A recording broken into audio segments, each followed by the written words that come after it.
Hello, I am a plague on both their houses, and this is Late to the Party, your one-stop shop for Bright Futures recaps. You want to watch the ever-popular, critically acclaimed, award-winning Bright Futures campaign, but you just don't have time in your day-to-day life to watch through all the backlog? Well, then never you fear, this is the stop for you. The one stop for you. The one-stop shop for you. Anyway, I'm here to give you some details light recaps of the events of episodes 31 through 35 of the Bright Futures campaign. So that's that. Let's jump into it. The journey to the Underdark begins in episode 31. Our heroes set out on the road with Agile Mask and a caravan of strangers, and for once, the field trip doesn't immediately devolve into disaster. In fact, with the exception of a territorial pack of mudwolves, the students make it to the mouth of the Underdark without a scuffle. Along the way, they encounter infamous treasure hunter Arkan Rendorian and swap stories by the firelight. Tether makes a heavy confession to Una. Since she inadvertently tried to raise a zombie during her solo winter break adventure, she's been thinking about getting to do it again. Turn also has a melancholy trip, and even the advice of an old retired knight in the caravan can't break him from his funk. The long elevator ride down to the Underdark holds its fair share of secrets as well. The gang learns that Revenant, one of their defensive envoys, is actually their old friend Johnson, reanimated in an undead body.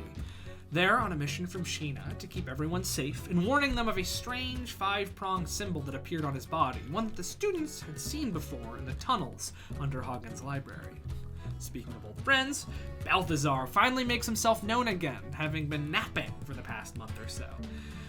His sojourn, suffice to say, is a short one when he realizes that his creator and former lover, demons know how to party, is the patron saint of the Underdark, and he desperately doesn't want to see her, begging to be stored in the group's bag of holding for the duration of the trip. The Underdark city of Kovdek is a heavily regimented one, full to bursting with propriety and stringent behavioral customs. Surely, our ragtag band of heroes will fit right in. To no one's surprise, the students almost immediately get into trouble in episode 32. While walking around the dark streets of this district of Kovdek, they are ambushed by a group calling themselves the Raymans of Keptolo. Their leader, Rildnal Tavir, has mistaken the presence of Balthazar for a remnant of his cult's god. The altercation draws the attention of the guards, who promptly arrest everyone involved. As is custom in the Underdark, our heroes must be put to trial before they're absolved of any wrongdoing. Agile Mask's connections in the region net them representation from Barrister Miralay Levin, a notoriously competent young lawyer. She schools the gang on how to behave in the courtroom to best align with her plan of defense, and informs Una about a settlement of halflings in the Underdark, who all bore Una's same half-white, half-black hair. She promises to give Una more information post-trial. Over dinner, of course. The trial goes off with minimal hitches. It turns out the gang is decent at following orders when the alternative is a lifetime of slavery. In her closing statement, Barrister Levin proposes that the judge strike a tally from the ledger. Here, the ledger refers to a list of occasions on which Kovdek has protected the surface from the Underdark's threat, kept to secure a future payout. Removing a tally is unprecedented, but since Kovdek wrongfully accused our surface schoolmates, Barrister Levin argues that the symbolic action is only right. That's one way to get people talking. The court has a lot to discuss before they can hear from the prosecution, so for the next few days, our heroes are stuck in the Underdark. Episode 33 could also be called Making the Best of Things. Shandi, as he is wont to do, goes shopping. Turn and Tether get vulnerable with one another. Tether comes clean about her alternate life in Kelshar as Isla, and Turn opens up about the circumstances of his upbringing. And perhaps most importantly, Una prepares for her definitely not a date with Barrister Miralay Levin. Miralay takes her to the nicest restaurant in Kovdek to discuss Una's potential relatives in the Underdark as promised, but what's a fancy dinner with all business and no pleasure? Miralay makes her intentions clear. This is a date, and she does like Una. What a development. Our lovely ladies take one more excursion to the theater before Miralay escorts Una back to her lodgings with hopes of seeing her again. The time finally comes for the court to reconvene. Before the court can hear Rildnal Tavir's testimony, he is consumed by spiders sent from Lolth, the Spider Queen and primary deity of the Underdark. The trial ends about as quickly as it began, with the goddess's intent made clear. And thus, the students are free to leave the district and continue on their perilous field trip. The Underdark almost immediately shows its dangerous side in episode 34. Our heroes are beset by a group of some of the nastiest creatures this subterranean wasteland has to offer and must fight for their survival. But hey, what else is new? The biggest threat comes not in the form of the creatures, but in a mysterious, faraway archer firing golden arrows that transform into monsters. With no way to track down and confront the archer, the pair of caravans continue onward. They soon reach a cave clearing, in the center of which sits a massive crystal, surrounded by scaffolding and sitting askew in its chassis.